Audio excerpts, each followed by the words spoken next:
Hey everybody, welcome back to the Creative Gap podcast. We are in my hotel room at Camelback. Really excited for today's episode. I have another amazing guest, writer, director, producer, editor, VFX extraordinary. You have a ton of things that you do. Yeah, but I actually have the great fortune to be the DP on his project these past couple days. And I took the time to see if he'd be willing to be on our podcast. And he said yes. So let's welcome Mr. Chris Aumen. Hi. Woo! Hit the button, crowd cheer. Right, yeah. How you doing? Good morning. Good, man. Yeah, good morning indeed. That's been an awesome week so far and excited for the last day. Right, day 4. So tell me, I know on day 1, I think we were having breakfast. You briefly were talking about your beginnings with your brother, I believe, right? Can you tell me a little bit more about just like your beginning journey? Yeah, so I started making like skateboarding films and short films and stuff as a younger kid. We never really had like video cameras growing up, but both my parents messed with film photography when they were younger. So there were always cameras around, but never video. So that was always this thing that was like just out of reach, or like families had video cameras and we'd go like make movies with them and that. So it was so romantic to me because it was always like, my grandfather had a VHS camera, but like, and we would get it on special occasions or like birthdays or something like that for my parents to film. But so it was always this thing that was like really, really cool to me and really just out of reach. So I think there was an attraction there. And then once I got a little bit older, I could afford to get my own like mini DV camera and would go out and film stuff with friends. But I never really looked at it as an opportunity for like a career or anything like that. I ended up chasing music for a while. And while I was doing that, my brother actually picked it up and started doing weddings and different things like that. And asked me if I would be interested in helping out with them on certain weekends. And I still had a day job and stuff because I wasn't making any money doing music at all. Sounds about right. Yeah. And so I shot a couple weddings with him and was just like astounded at the fact that you could do this and make money. And so then he ended up seeing if I wanted to jump on more often with that, and that turned into us actually like partnering in a business, and we ran that together for a decade. And was that business more specific to weddings? Originally it was, and then I would say within the first 3 years we got kind of bored, and like we still did weddings because it was good money, but we broadened out into trying to do more commercials. And I would say then it was more like weddings and corporate.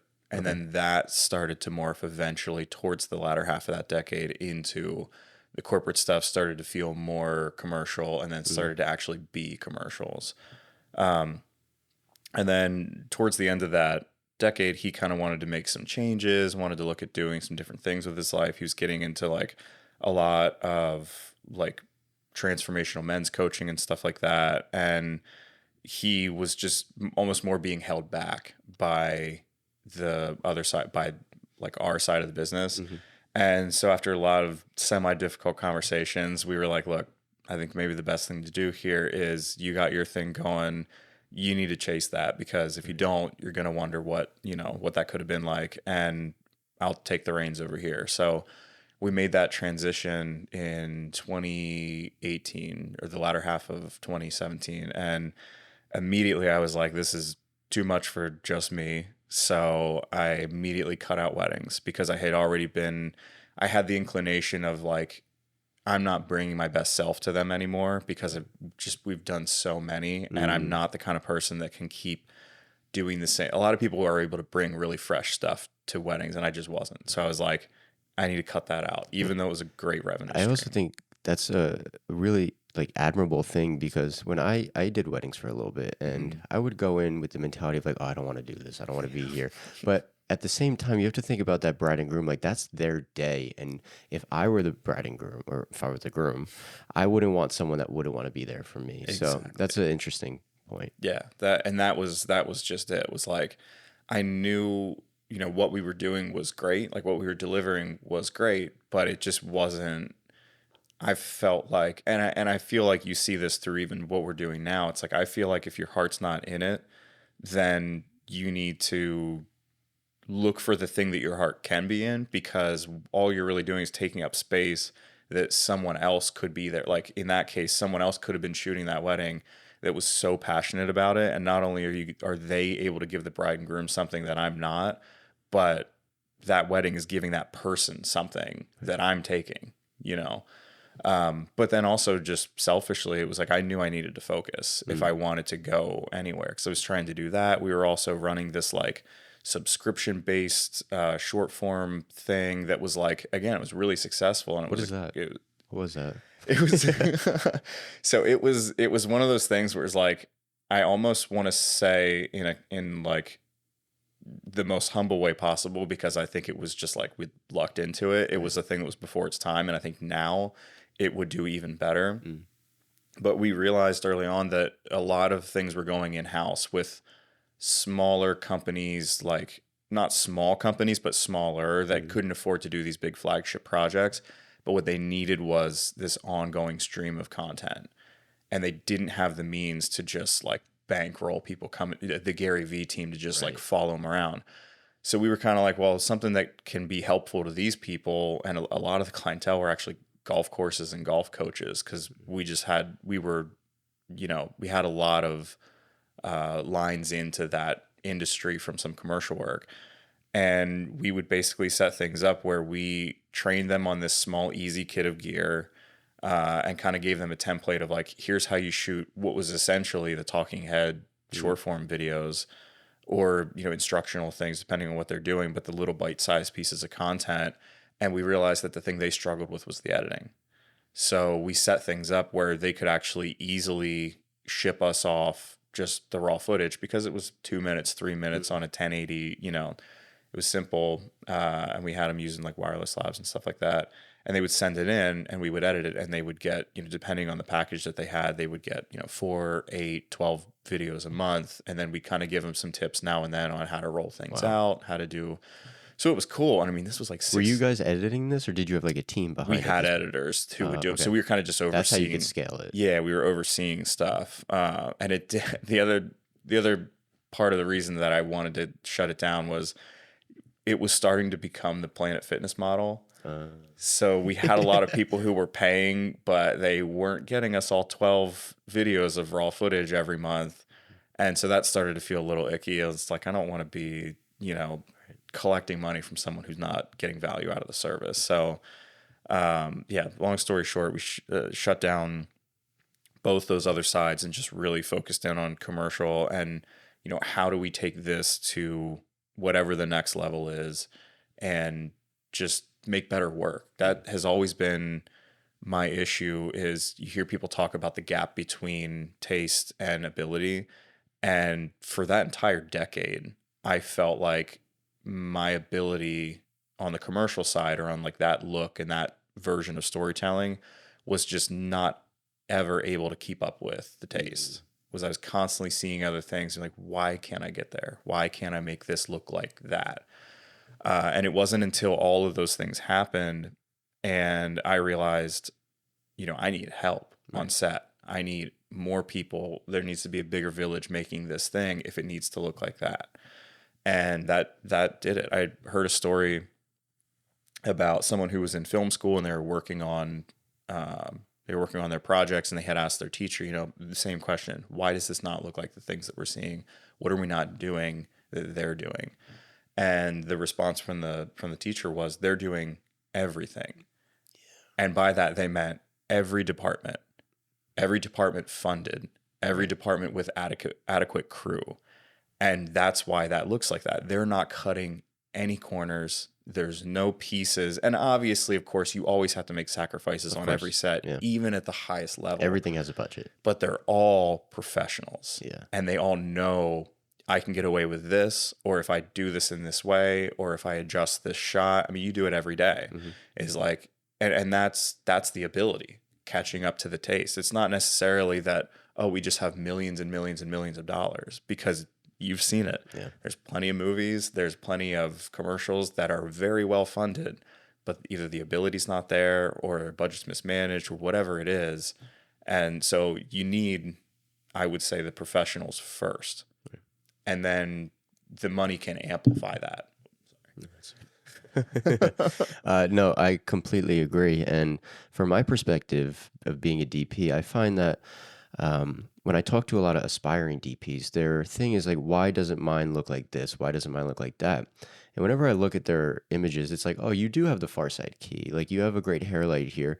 Like you have the lighting fundamentals. The composition's good, but have you thought about the color of the wardrobe compared to the background?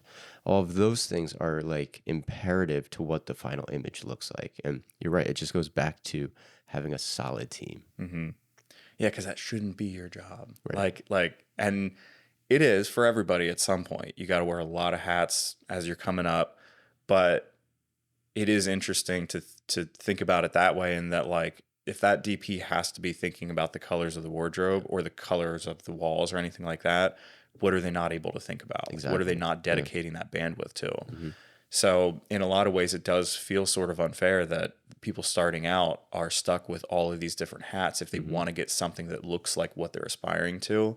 But I also think in a lot of ways, a lot of the best filmmakers are forged in that way, in that you, not necessarily that you want to be wearing all those hats on a larger set when you do have the team, but it gives you empathy for those other departments of, because you've done it, or at least dabbled with all of the different departments. Oh, that person needs this amount of time, or I need to take it easy on them because I can see that they have a really heavy lift today. Yeah, I think being a good leader means that you have empathy. Absolutely. Yeah. When you started, when you noticed that your shots weren't looking like that, were you pretty much doing one-man band stuff? Were you calling yourself director, DP, edit, like everything? And when you started to notice that you wanted to elevate, did you initially lean into the DP side, or did you want to kind of hire somebody that was more specific in that world? Yeah, so that's a great question. My brother and I sort of did a two-man band slash, we would bring in, I would say, one or two, or on something big, three other people on certain things. But it was usually, the breakdown was one of us would direct, one of us would DP. And it wasn't a back and forth like this job you would direct and then the next job you would DP. It was, we had these giant seasons where for like 4 years or 3 years, he would direct and I would DP. And then we would both get kind of antsy and and you're like, you know what, let's try flipping. Yeah. Let's see what that's like. And so it's interesting. There were these big seasons of the company where things had a certain look and feel or a certain type of vibe, and then it would get swapped. But I think ultimately where I came out of that whole thing was I really enjoyed the directing side, because I started out very early on as an editor. And this will probably jumble things up a little bit for you, because but the very earliest times of me actually like touching the industry in any way was doing Andrew Kramer After Effects tutorials. Oh, nice. On probably an ill-gotten version of Adobe After Effects CS2 or whatever. But that was it, because I didn't have access to a camera. Yeah. So, and a lot of my friends did, and they were already like making movies, and I was like, how do I weasel my way into this friend group? Because that is so cool.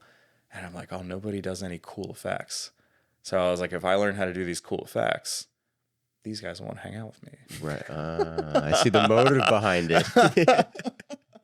But I just like, I fell in love with the program, because it was one of those things where once you learned those couple tools, because once the program was accessible, you had all those tools no matter what the job was. It felt like you didn't need any different amount of money to do anything with videos. So that limitlessness felt really, really cool and really empowering. And I feel like that's still how I feel today about it, is just being able to get ideas based on interesting tools that you can use digitally to make things look or feel a certain way. And I think what led me to ultimately directing instead of DPing was, first of all, I think that you just, this sounds silly, but I think you just kind of are one or the other. And I think that people can make a transition, but they'll always be, you know, if you direct something, you'll always be a visually informed director because you're never going to stop being a DP. Right. Totally. And for me, it was always like I was always that 14-year-old kid in their room editing on After Effects and trying to do VFX. And so even when I write now, that's always back there, whether I like it or not. So I think up these stupid, crazy shots of like transitions or different things, and it's always looked at through the lens of this tool set. Right. And so I think that led me to direct, because if I was writing or if I was directing, then it led me to be able to write easier, and then being able to direct with the edit in mind and specifically the VFX in mind, I think is just a good fit. This might be like a stretch, but you had a musical background and you come from a place of strong editing to inform your directing. Do you think your music background has also helped your editing in terms of like rhythm and beats and that type of style? Or when you're directing, you're thinking about these things. Is that true? Absolutely. Yeah. It's what we do by nature is a temporal art form. So like it lives in the temporal dimension of like time. Like it goes ahead, you know, photography or you know, painting, those are all, you want to go for depth and you want to go for something that feels three-dimensional, but technically it's a two-dimensional art form. It's in the spatial dimension. And when you would look at a video, you might feel like, oh, well, that feels 2D because it's on a TV or whatever, but it's not. The thing that you're experiencing is that time and rhythm. And so I think that's the most important part of it, because that's what affects the feel. If you're doing a comedy ad and your timing's wrong, it's terrible. Right. There's It no is amount, all about time. yeah, there's Yeah. no amount of visual, there's Right. no amount of lighting, set design, anything that is going to save that if the actor has bad timing, or if their good timing is ruined in the edit, it's going to fall flat. So I mean, I think that, again, everything is informed by all of our prior experience, and I think that that's just a huge part of the way I direct and the way I edit. How much of directing do you feel is experience versus like nature of like your innate ability to be good at that? Ooh, that might be a bad one to ask. I think it's all experience. Right. I don't feel like I like came out of the oven with. I think probably what I came out of the oven with, which is just a weird. We'll probably pick a different turn of phrase for that, but I think what I came to this planet with, however you want to, is interests and things that I'm drawn to or attracted to. And then I think what the deciding factor of capability is at that point is how much do you want it? How much time are you willing to put in? How much experience then do you have? The whole 10,000 hours, Right. whatever it is. I think it's just that you have your interests, and then, you know, your parents or the people around you give you exposure to certain ones of those interests because of where you live or because of your socioeconomic status or whatever it is. And then through those two factors, plus the work you're willing to put in, and which would just be passion, you end up finding your way. And it does feel sort of formulaic, but I know, you know, yes, there's virtuoso piano players that are three and stuff, but at least for me, I'm not that. I think it's something that you got to work for and you have to love, because if you don't love it, you're not going to work for it. Right. So going on that, I think that's something that's interesting. When I was coming up, and I'm still coming up, but I would always analyze the work that I'm doing. As a director, how do you feel is the best way for younger directors to analyze their work to improve? Like, is it on set you take a step back and be like, oh, maybe I could have said something to this actor better? Or is it more after the fact when you're looking at footage? I think it's a mix. I think it's a constant analysis, but at the same time, it's really important to be gracious with yourself and obviously with the people around you. But most of the really talented artists that I've met, directors, DPs, everybody, they have no problem being gracious to others, because they wouldn't be where they are if they weren't. They have a hard time having grace with themselves. Yeah.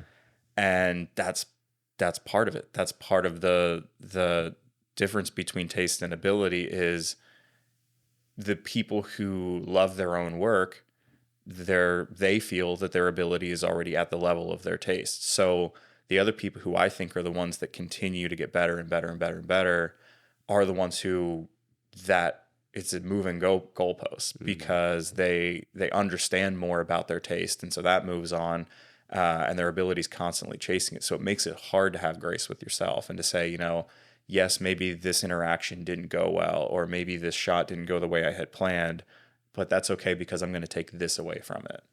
And if you can do that, your ability is going to constantly be chasing that, and you're going to keep getting closer and closer to it. I think the traps to avoid are either being too hard on yourself and not taking a lesson away, and that ends up bordering on like the pity party type stuff.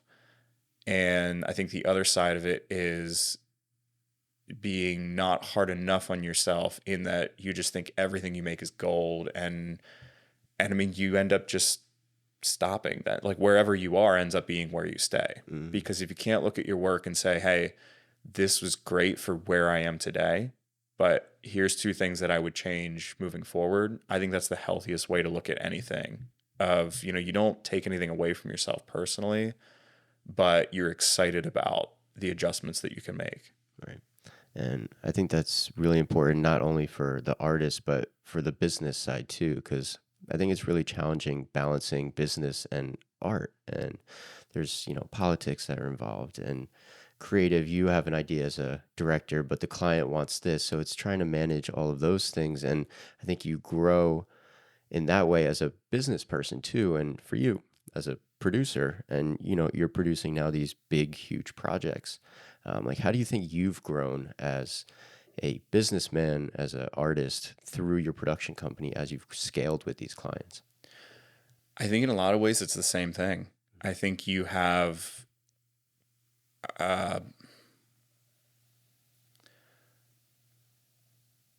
it's not so much taste, because taste is more of an artistic word, but I think it's that you have aspirations and people that you look up to, mentors, or just a way that you want to show up when you get to here.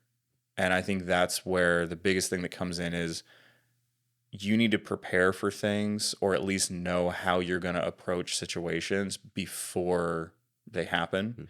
And that's the whole what is it? Luck is where preparation meets opportunity. Yes, yeah, exactly. and that's what it agree. is. I tried as hard as I could to think through, if and when I get this opportunity, this is how I would handle it, or this is how I would. And I think part of that is just, dreaming, thinking ahead, and without putting pressure or expectation. And I think part of it is just having, or trying as hard as you can to have this, principled, ethical ideal of like, I know I'm not going to live up to this every day, but I know the direction I want to be headed in. And as far as business, I've had the opportunity to see a number of different shops or agencies get themselves into a situation where they either grew too fast, or for one reason or another financially, they were in a situation where I knew these leaders and I knew they were good people. They were having to make decisions that I believe they weren't excited about making. And I think it's the lesson that I took away from that was be careful not to put yourself in a situation where you have to make decisions or take actions that are against your ethical ideal. Right. Because I understand the reality of getting into a bad situation where you have to make decisions you don't love.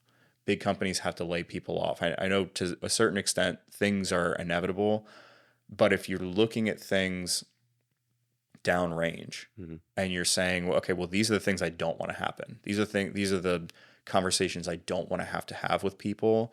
There's a certain amount of reverse engineering you can do there and say, well, I know I won't have to have these conversations, or I know I won't have to take these actions if I don't build myself into a house like this. Right. So that's been a big piece of the like self-guidance of decision making moving through this. And I mean, I feel incredibly lucky to even be able to be making those decisions. Mm-hmm. But I do think there's a responsibility that comes with that of, the, the stupid Spider-Man thing of, Okay.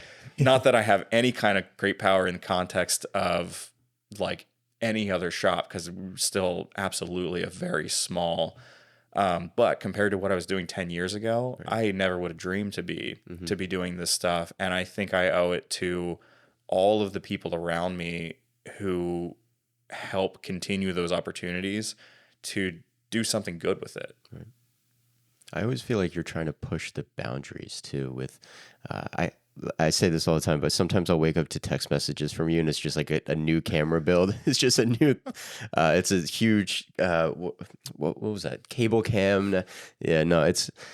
I think that's also a great testament to just your continual passion for filmmaking. Is you still get excited for things, and how important do you think it is to just always be excited about this? Like it has to be, you have to be passionate about it. You do. Yeah, I'm a big nerd. And I think that the like building rigs and like engineering physical side of things to me is just a continuation of like the VFX side of things. It's like coming up, like we all do, you have to get a certain amount of experience in all of the departments, because there's a lot of shoots where you're the DP and the grip and the gaffer and the Right. dolly grip, like you're everything. And I really, really fell in love with the tinkering side of things when I was DPing with my brother.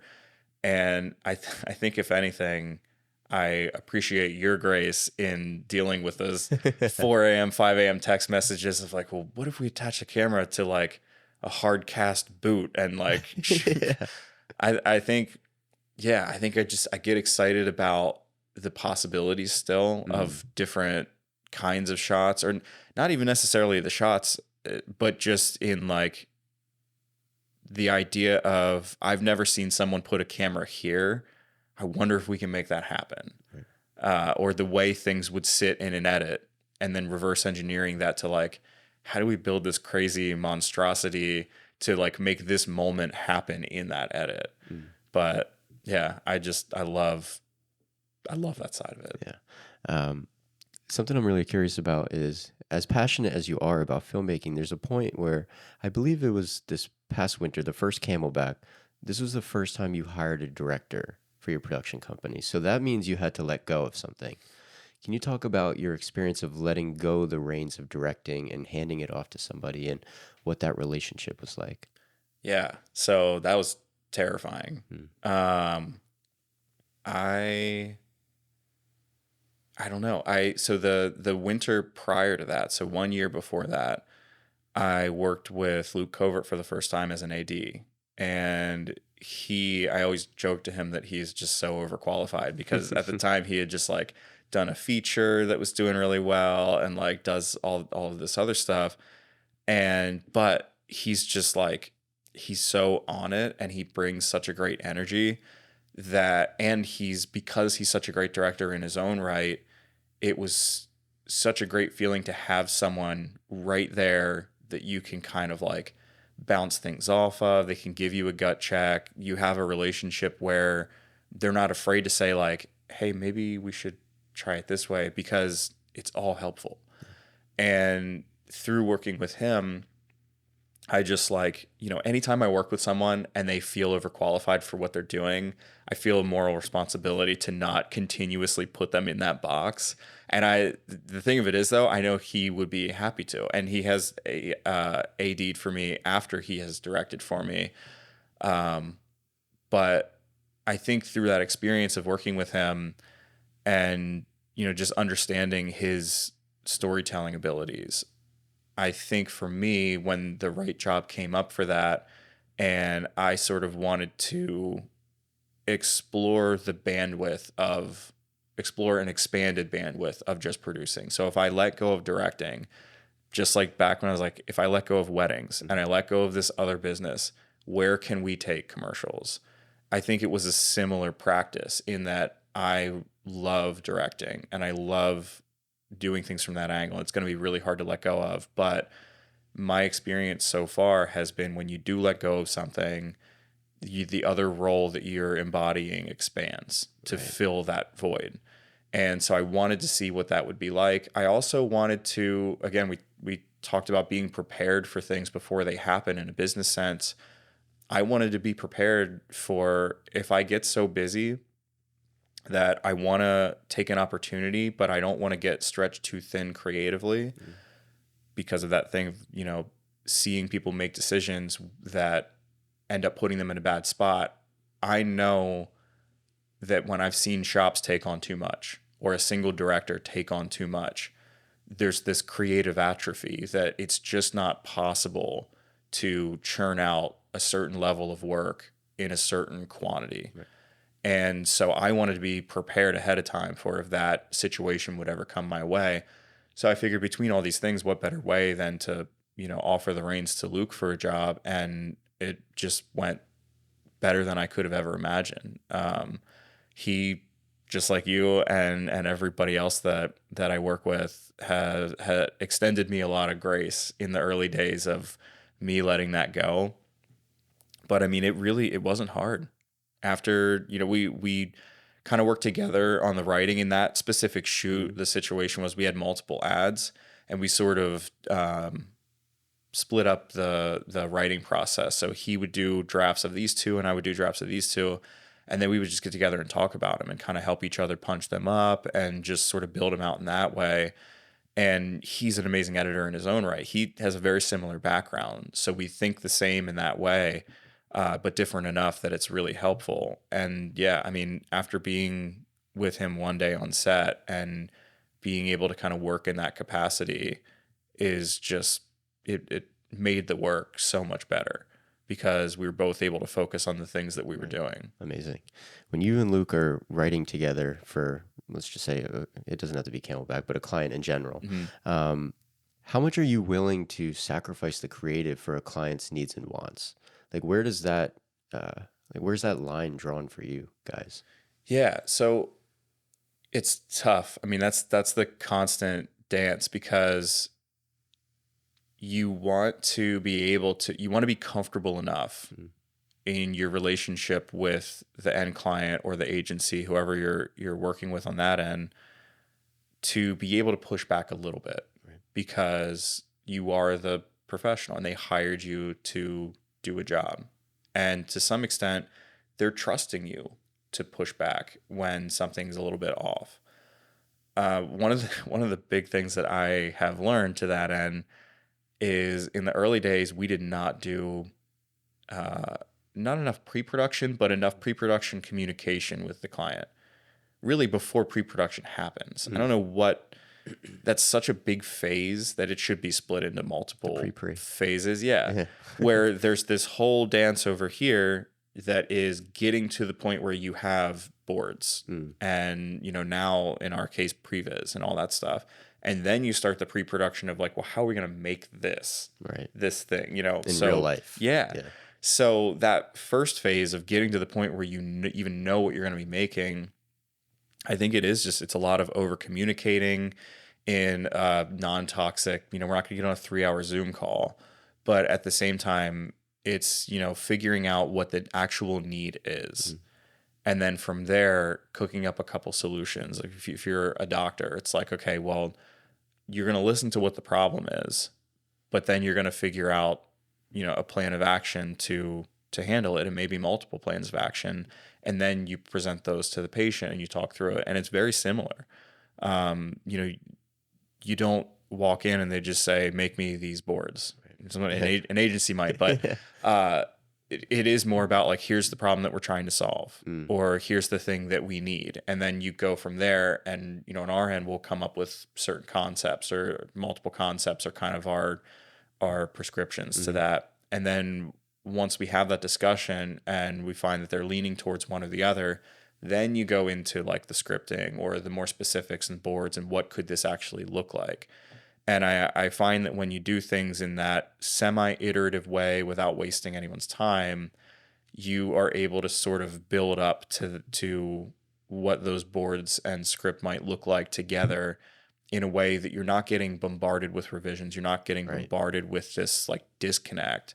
But at the same time, you're able to really show up as the professional and bring in your own creative abilities in a way that's really valuable for them, and really feels really good then to us too. Yeah.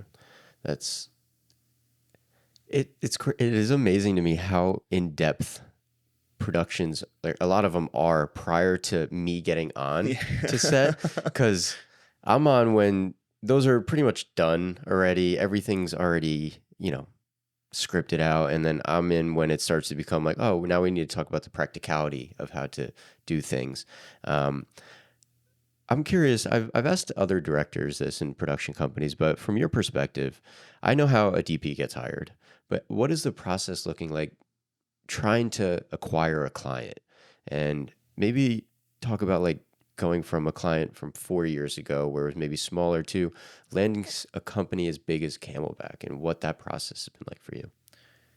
It is shockingly similar, Mm, which is interesting. But I mean, there are just 1,001 ways to get or attract a client. I think the healthiest way to do it is just the classic: make the kind of work that you want to be making and put it out there. right. And if no one's hiring you to make it, go make it on your own and put it out there, and make sure that it's out there in a way and at a volume that enough people will be seeing it, that eventually someone who needs that work is going to bring you on, is going to want to talk to you. That was going to be a question you kind of just brought in too, is like the importance of spec work and like how that has been important for you in growing your business. Yeah.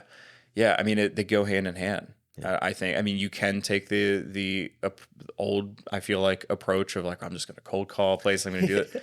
And, for certain kinds of businesses or business models, I think that can work. But I just feel like for what we do, it's the people that are going to be hiring you, whether it is agency or client side, they're visual people. They want to see the work. They want to experience, have that experience of seeing and hearing and feeling the rhythm and all that type of stuff in the work, before they make a decision.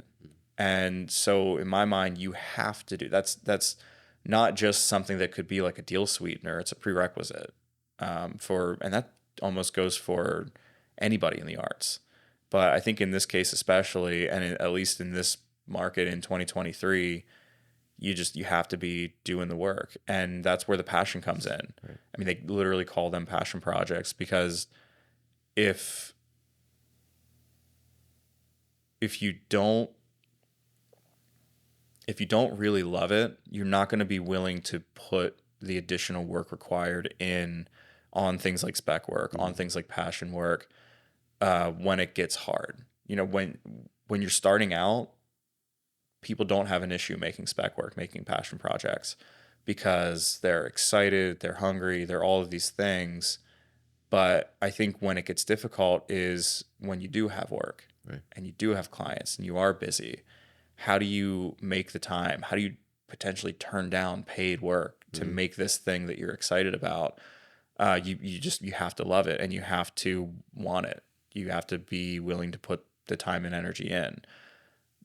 But at the same time, specifically regarding spec work, I think you also have to have a point of view and something to say, or an axe to grind. I That's think, important. yeah, Yeah. I think starting out, not starting out, but each time I feel like I made a major step up in the work, it has been a time where I felt like I had something to prove, and that propelled me to, make the investment of time, of money, of energy to make the thing that is better than my current body of work. And that all continues to go back to if you don't really love it, you're never going to do that. You're never going to Right. make those sacrifices. I think that is really important. And the idea of having something to prove, I think, can go both ways with people. Or getting told no is something that I'm always trying to talk to people about, because a lot of people get defeated when they hear no. DPs that talk to me, they're like, I'm trying to reach out to these people, but I'm not getting any responses. They're saying no to me. I'm like, yeah, I was there. You get way more no's than you get yes, but it's the feeling of I am so hungry to do this. I want this so bad that those no's are not going to deter me from getting that one yes. And hopefully that one yes will propel me to get a couple more yeses. Um, I, yeah, it's amazing that I think that's like a backbone to a lot of successful people is when they get that no or they hear the no's, that doesn't stop them from keep trying and keep going. It motivates them to push even harder. Yeah. Yeah. That's I forget who said this, but I heard this the other day and I thought it was the best. And I'm gonna butcher it. So if anyone knows the real thing, be kind in the comments. But it was something to the effect of if you want to change or if you want to do something great, mantras and affirmations don't work. But what does is just creating a stack of undeniable proof that Yes, you I are who heard you that say you are. recently. Yeah. Yeah. And It's so good. and it's Yeah. true. It's true in what we do. I mean, that is Is that David Goggins? I think it might have It been. might be. Yeah. It's So gonna carry sounds the like boats. him. Sounds like him. Yeah. But it's true. It's like, and that's for us, that's spec work, is you can tell yourself over and over and over again that I'm this, or I'm going to make this, or I'm going to do that. Or you could just not say any of that and just go do it and then put it out. Oh, Alex Hormozy said it. That sounds That's right it. too. Yeah. Some jack guy Right. somewhere. Yeah. But to comment too on the no's, I think so much of that is expectate. Like you have to emotionally vaccinate yourself and set your expectations to like you said, no. You're gonna hear no a lot. And to approach everything not in a way where you're expecting no in a toxic way of like you're being pessimistic and stuff, because that in that a lot of ways you can attract a no that way. Of course. But if you can go into a situation optimistic and positive, but also still have that, that emotional expectation of not necessarily like they're going to say no to me, like they're going to turn me down, but look at it in the way of like, for me from a business sense, maybe some likelihoods are they're already working with someone. Right. They don't need something right now. I tell this a lot to brands that we work with is you got to realize that when this person watches your ad, they don't need the thing you're selling right then. That's important to remember. No one it is so likely, it's way more likely that someone doesn't need the thing that you're advertising to them when they see your ad. And with advertising, that goes more into the like how you approach it, how you talk to them. But for us, it's like when that DP reaches out to that director, the likelihood of them being at the point in a job currently where it's time to hire a DP and they don't have anyone in mind, or they just had someone fall through, it's just not going to happen. Right. So, my advice to them, completely unsolicited, would be not only to expect no, but a way to look at that in a more optimistic way, but also to not give yourself false hope, would be to just say, hey, maybe approach the conversation as I want to get to know this person, or I want them to get to know my work, not in a bring me on to your next project, because it's probably just not that time for them. As a director, when you're hiring a DP, yes, you're hiring somebody with great skill and you want to be able to trust them to create that vision. But on a human level, you're like the right-hand person to that director. Like you have to have that personal connection to be able to trust each other. And I find that people that just reach out to random people on Instagram, like, oh, hire me, it's never going to work because there's no personal trust there. It's about building the relationship first, then eventually it'll get to something. But I feel like it's a long journey to actually be able to get to work with somebody that you really want to. Yes. DMs are tough, man. Yeah. Like sliding in there. It's just because there's so many. And, how do you differentiate yourself and how do you make it look in any way good faith is just nearly impossible. So, I mean, what I would say, I think I'm not 100% sure how you initially got on my radar, but I know for a fact that somehow through the internet, it might have been YouTube and Danny, but for some reason, I don't think it is. I think it was probably Matt, knew who you were, Right. and I saw you in that circle. And then, but anyways, the big thing there for me was I was aware of you. I knew who you were. I knew your work. And then when the opportunity came and I needed to bring someone in, there was already a certain amount of built-in trust because just through what you're putting out there, obviously with the podcast and stuff, I knew that you are a thoughtful person, which is important to me and anyone that's going to be around on set. But more than that, I knew obviously already your DP ability. I felt like a lot about your personality and stuff like that through just what you put out there. Yeah. So I think that's an interesting thing is I forget about that, is how much I put me out there in public. Yeah. I forget about that a lot. And I literally just read a book about this, and it was about marketing in that way, in the like, you want people to know, like, and trust you and all that stuff. But I think what's an interesting new version of that is, you have YouTubers that you watch or podcasters that you listen to or any of these different things, and your brain does not differentiate between me listening to you on a podcast with Pedro and me talking to you right now, face to face. And so there's this really interesting thing happening then in the neuroscience of it, that when you do put that stuff out there, first of all, there's an incredible responsibility to make sure that you're representing yourself in the way that you want to, but beyond that, it's the important thing that I think is you're putting out all these different versions of spec work, essentially, because you're putting out spec work of like, this is who I am as a person. Right. Because I know that you agree with this. It is way more important on a long shoot away from home. Be a good person. That you're a good person and that you like to hang out with the people that you're with, because that's a lot of production. Yeah, is hurry up and wait, or, things go bad a lot, the weather doesn't cooperate, and you need to carry on with these people. And keep the vibe high, because there are actors, and unless you're making a horror movie or the saddest drama in the world, you need those actors to be able to be happy or whatever they need to do. Right. They need a positive environment to do it in, that's not bringing all this emotional residue their way. So in a lot of ways, to just completely flip on what I said earlier, maybe the most important thing isn't putting out spec work as a DP. Maybe an important thing is just making sure that if you are someone who is online, that you're showing up in a way personally that you feel like is indicative of who you are. Amazing. And I don't say show up in a way that is positive, ethical, that you don't use profanity, any of this stuff.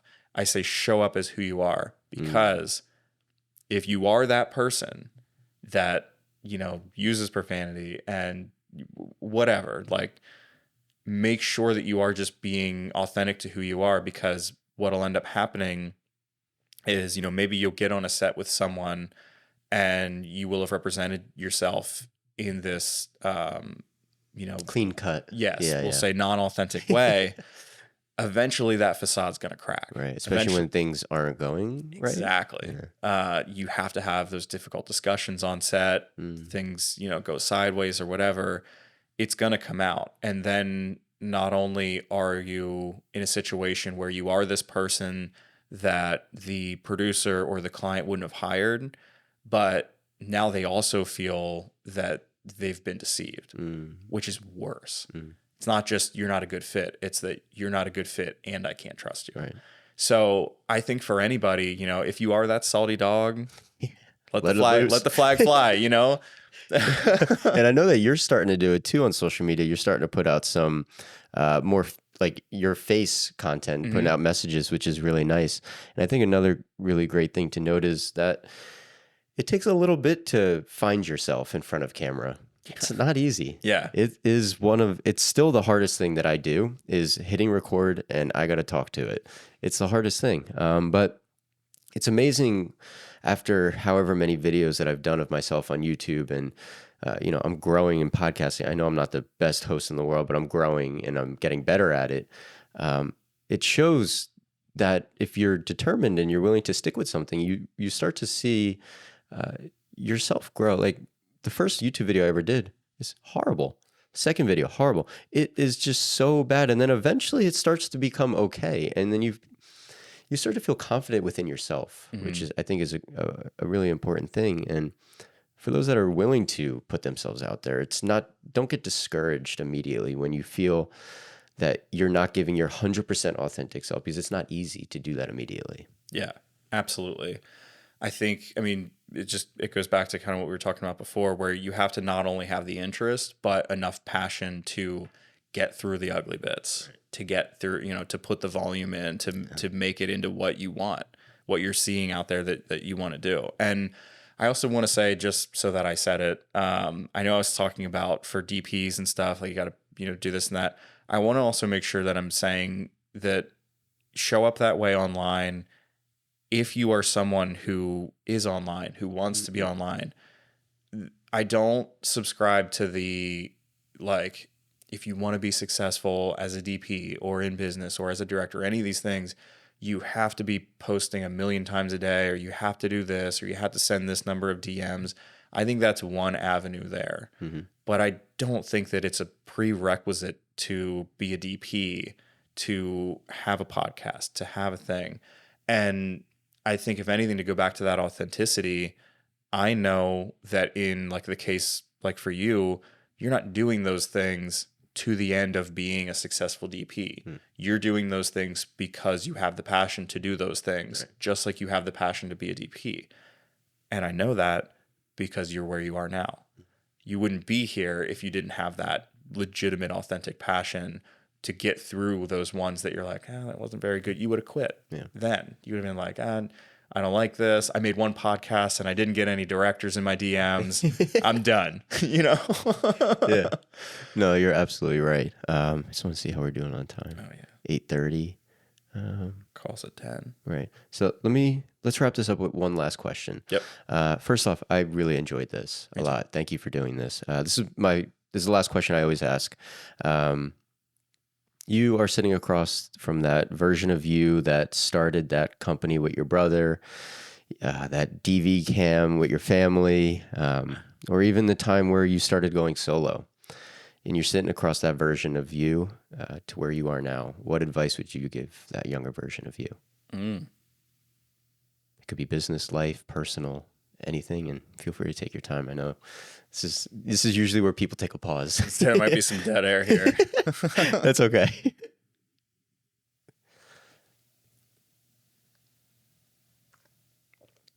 So as some preamble to this, when I initially made the jump from, in a more meaningful way, from music to, at the time, weddings, to making any kind of movie, I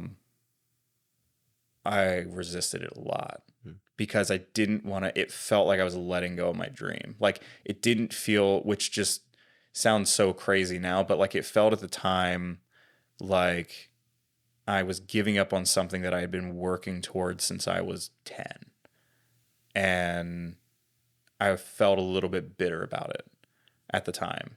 Luckily, I had a lot of good people around me, my parents and my brother, encouraging me to make the jump, and for me to see the opportunity that was in front of me. And it was a great, amazing opportunity. And luckily I did. But what I think I would say to myself back then is to let the tide take you more.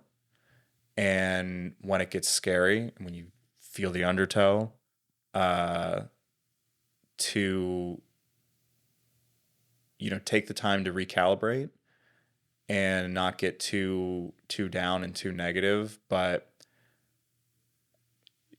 find the beauty in compromise, and whichever way the wind starts to push you, just let yourself move in that direction. And not in a passive way, but let that stuff guide you and then push yourself in that direction, because you're going to use the same amount of energy, to just take this metaphor way too far. I know you're a surfer. Yeah. If you are paddling against the tide, you could be using that same amount of energy to catch the best wave of your life. You just have to pay attention to which way this enormous body of water is pushing. Right. All right. I appreciate that. That wasn't silly, was it? No, that was great. Okay. Yeah. No, that was great. Okay. Where can people find you? Share your social media, website, whatever you prefer. Yeah. So at Aumen Film Co. Is the handle on most places. I think we're probably more active on Instagram than even the website, which is probably not the best thing, but here we are, 2023. The website is aumenfilm.co. And yeah, come have coffee with me sometime. Right on. Thank you for coming. Cool. Thanks, man. This was great. Yeah, I enjoyed this. Yeah, now it's time to go to work. I guess. All right, everybody. Thank you for listening, watching. I'll see you next time. Peace out.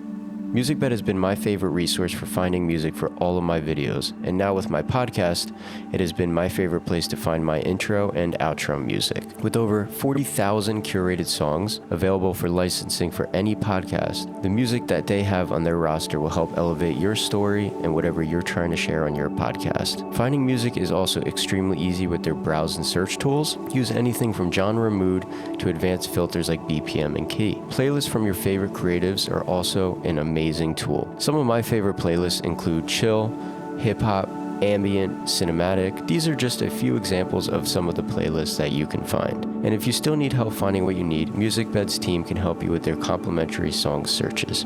Hear the difference for yourself and sign up for a free account. Use the code Carlo at checkout and receive 1 month free when you purchase a podcast subscription. Thank you, MusicBed.